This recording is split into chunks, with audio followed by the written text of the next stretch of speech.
uNkosikazi Skosana noMtsweni baxhwilwa ngethuba bengena kwii-ofisi zomasipala wesithili iNkangala eMiddelburg eMpumalanga ngabantu ababezenza amapolisa. Ngonyezi namhlanje ezisibini sithathwe saleqiswa kwisibhedlele iSteve Biko Academic ePitoli ukuze siphononongwe. We can safely report that we have managed to crack the case and they are now back. As we are standing here, we are at Steve Biko where the assessments are being conducted. Emva kokufunyaniswa ukuba abanawo nomqhubi bakhululwe esibhedlele ukuze badibane neentsapho zabo.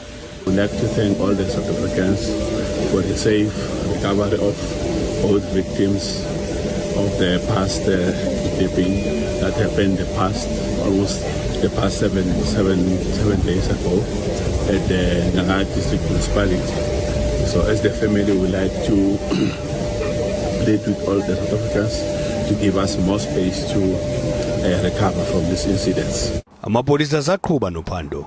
The driver was tied with some rope, but she managed to maneuver to the N14 road where the taxi driver spotted her and called police. Ukanti amapolisa asabaphica naphansi kwezicithi abenzi bobubi.